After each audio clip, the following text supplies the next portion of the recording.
جیسا کہ ہم نے الحمدللہ دروس سابقہ میں اس آیت کی تفسیر میں احادیث مبارک کی تلاوت کی ہے کہ اللہ کا حکم ہے جو ایک نیکی کرتا ہے ہم اس کو 10 گنا اجر دیتے ہیں۔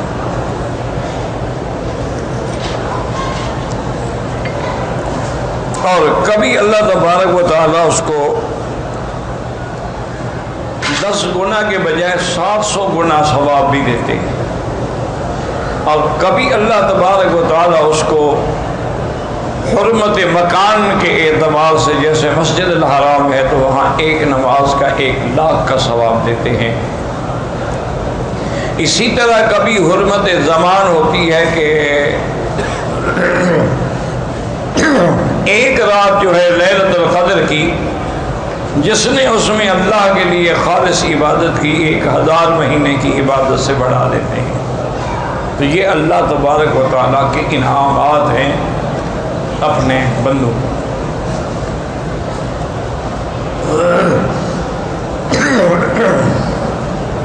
اور اسی طرح اللہ تبارک و تعالیٰ جو بندہ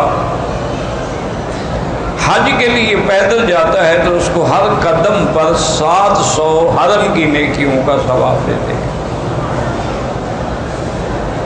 اصل وجہ کیا ہے؟ اصل بات سمجھیں کہ اللہ اپنے بندوں کو بخشنا چاہتے ہیں۔ اگر بندے خود برباد ہونا چاہیں تو پھر اس کا کسی کے پاس کیا علاج ہے؟ ورنہ اللہ تبارک و تعالیٰ نے، آپ وضو کرتے ہیں تو آپ کے ہاتھوں کے گناہ گر جاتے ہیں، آپ کلی کرتے ہیں، ناک میں پانی دیتے ہیں، چہرہ دھوتے ہیں، سارے گناہ صغیرہ جو ہیں وہ گر جاتے ہیں۔ پھر اللہ کے لیے آپ نماز کے لیے نکلتے ہیں، ہر قدم پر آپ کو نیکیاں دیتے ہیں۔ پھر نماز کے بعد جو دعا مانگتے ہیں وہ اللہ قبول فرماتے ہیں۔ اسی طرح اللہ تبارک و تعالیٰ نے، اب دیکھیں رجب کا مہینہ گزرا، اب شعبان کا مہینہ رحمتوں کا مہینہ ہے۔ حضور سب سے زیادہ روزے رمضان شعبان میں رکھتے ہیں۔ اس کی وجہ یہ ہے کہ تاکہ رمضان کے لیے ہمیں استعداد اور تیاری اور ترقی اور جذبہ پیدا ہو جائے۔ اور یہ بھی دعا فرماتے تھے کہ اللہم بلغتنا شعبان بلغنا رمضان، یا اللہ جیسے آپ نے ہمیں شعبان نصیب کیا ایسے رمضان نصیب فرمائے۔ اچھا، رمضان کا مہینہ کیا ہے کہ ابھی پہلا حصہ جو ہے وہ رحمت ہے، دوسرا حصہ جو ہے وہ مغفرت ہے، اور تیسرا حصہ جو ہے وہ جہنم سے آزادی کے پروانے۔ اسی طرح حدیث مبارک میں آتا ہے کہ مسلمان کے لیے 2 خوشیاں ہیں۔ ایک جب وہ افطار کرتا ہے تو خوشی ہوتی ہے کہ سارا دن کا پیاسا ہے، بھوکا ہے، اب اللہ کی نعمت سامنے، اور ایک اس دن خوشی ہوگی جس دن اللہ تبارک و تعالیٰ کا دیدار کرے گا۔ اور اسی طرح یہ بھی حدیث مبارک میں آیا ہے کہ جو مسلمان خالص نیت کے ساتھ اور خالص دل کے ساتھ افطار کے آنے سے چند منٹ پہلے جو ہے اللہ سے دعا مانگتا ہے وہ ہر حال میں قبول ہوتی ہے۔ اس لیے انسان جو ہے کبھی کھجوروں پہ لڑ رہا ہے اور کبھی اس کو ضائع نہ کرے، افطار سے 10-15 منٹ پہلے دعائیں شروع کر دیں۔ اور دعا کا طریقہ یہ ہوتا ہے کہ پہلے درود شریف پڑھیں، جتنا ہو سکے 1 دفعہ، 3 دفعہ، 7 دفعہ، 11 دفعہ، 21 دفعہ، 100 دفعہ، 1000 دفعہ، یعنی دعا کے اول میں بھی درود ہو اور آخر میں بھی درود۔ اور درود پڑھنے کے بعد اللہ کی حمد و ثنا بیان کریں، جیسے کہ اور نہ آئے تو سورۃ فاتحہ پڑھ لی، اس سے بڑی دعا اور اس سے بڑی حمد و ثنا کیا ہوتی ہے۔ اور پھر اللہ کو اللہ کے ناموں کے ساتھ پکاریں کہ یا اللہ یا اللہ یا اللہ یا رحمان یا رحیم یا حی یا قیوم یا ذی الجلال والاکرام، اللہ کے ناموں کے ساتھ پکاریں، اور اس کے بعد وہ دعائیں جو حضور نے بتائیں یا پھر اپنی زبان میں جو مرضی آئے اللہ سے مانگیں، لیکن کسی کی انسان کی بربادی اور ہلاکت کی دعا نہ مانگیں، اور کسی رشتہ داروں کو لڑانے کی اور قطع رحم کی دعا نہ مانگیں، اور کسی حرام کو ملنے کی دعا نہ مانگیں۔ اور تو وہ دعائیں جو ہے ہر حال اللہ تبارک و تعالیٰ قبول فرماتے ہیں۔ اس لیے حدیث مبارک میں آتا ہے میرے محبوب نے، محبوب دو عالم صلی اللہ علیہ وسلم نے فرمایا کہ دعا کبھی خالی نہیں جاتی۔ یا تو جو آدمی مانگ رہا ہے کہ یا اللہ مجھے حج نصیب فرما دے، حج نصیب ہو گیا، یا دعا مانگ رہا ہے لیکن وہ تو چیز نہیں ملی، لیکن مصیبت آ رہی تھی، اللہ نے اس کو دفع کر دیا۔ اور تیسری صورت یہ ہوتی ہے کہ اس کی دعا کو قیامت کے لیے لکھ دیا جاتا ہے، ذخیرہ بنا دیا جاتا ہے، اس کا بدلہ اس کو قیامت میں ملے گا۔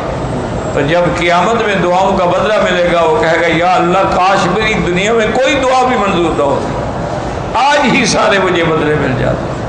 تو یاد رکھیں کہ دعا جو ہے وہ کبھی خالی نہیں جاتی، صرف شرط یہ ہے کہ مانگنے والا ہو، شرط یہ ہے کہ اخلاص ہو، شرط یہ ہے کہ تڑپ ہو، شرط یہ ہے کہ درد دل سے دعا مانگے۔ جو دعا دل سے نکلتی ہے نا یاد رکھیں وہ اثر رکھتی ہے۔ اور اسی طرح حضور نے منع فرمایا ہے کہ ان قلب اللہ، کہ اگر زبان پر تو دعا مانگ رہے یا اللہ آج نصیب فرما، عمرہ نصیب فرما، رمضان نصیب فرما، مدینہ پاک، لیکن دل غافل ہے، دل کسی اور طرف لگا ہوا ہے۔ کیا معنی؟ بر زبان تسبیح و در دل گاہ خر، کہ زبان پر تو تسبیح ہے لا الہ الا اللہ، اور خیال یہ ہے کہ پتہ نہیں میرا گدھا جو ہے اس کو کسی نے پانی پلایا ہے نہیں پلایا۔ تو اب زبان کے اندر تو تسبیح ہے اور دل کے اندر کھوتا اور گدھا کھڑا ہوا ہے، تو دعا کہاں منظور ہوگی؟ دعا یہاں مانگ رہا ہے اور خیال ہے یار پتہ نہیں میرے بیوی بچوں کا کیا بنا، وہاں ملک میں کیا حال ہوگا، گھر میں کیا حال ہوگا، پتہ نہیں راشن بھی ہے کہ نہیں ہے، تو پھر دعا مانگنے کی کیا ضرورت؟ اس لیے حضور پاک نے فرمایا کہ غافل دل سے کبھی دعا نہ کرو۔ اور علماء نے اور اولیاء اللہ نے لکھا ہے کہ جب دعا مانگو اور دل لگتا جائے دعا میں کہ بالکل زبان پہ دعا ہے، آنکھوں میں آنسو ہیں، دل میں رکت ہے، بدن میں خوف ہے، بدن پہ لرزہ طاری ہو رہا ہے، سمجھو کہ رحمت کی گھڑی آ گئی ہے، اور مانگو اور مانگو اور دعا مانگ رہے ہو دل نہیں لگ رہا، بس کر دو۔ ایسا نہ ہو کبھی نافرمانی کی وجہ سے کہ اچھا مانگتے مجھ سے اور دیکھتے ادھر ہو۔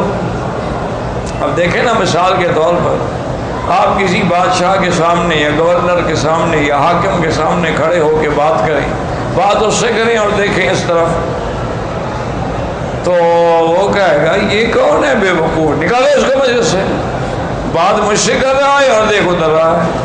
تو آپ مانگیں تو اللہ سے اور نظر ادھر ہو اور دل ادھر ہو اور خیالات ادھر ہو، دعا کیسے منظور؟ وہ دعائیں اس لیے منظور نہیں ہوتی ہیں کہ ان کے اندر اخلاص نہیں ہوتا، ان کے اندر وہ اطمینان اور یقین نہیں ہوتا۔ ورنہ جب اللہ کا حکم ہے کہ مجھ سے مانگو تو اللہ کا فرمان سے زیادہ سچا فرمان کس کا ہے؟ اللہ نے فرمایا مجھ سے مانگو میں تمہیں دوں گا۔ تو اسی طرح میں نے عرض کیا نا کہ اللہ نے رحمت کا ایک دریا بہا دیا۔ اچھا آپ نے کسی کو افطار کے وقت پانی پلا دیا ہے، آپ کو بھی پورے روزے کا ثواب مل جائے گا۔ آپ نے کسی کو ایک کھجور کھلا کے افطار کرا دی، آپ کو بھی پورے روزے کا ثواب مل جائے گا۔ لیکن کوشش یہ کریں کہ سحری ہے یا افطاری ہے، سوکھی روٹی ہو لیکن حلال کی، اور اگر مال مشتبہ ہے، اگر گوشت مشتبہ ہے، اگر جو چیزیں آپ روز مروز کھا رہے ہیں وہ مشتبہ ہیں، تو پھر خدا کے لیے اللہ کے روزوں کو برباد نہ کریں، پھر زمزم سے افطار کر لیں۔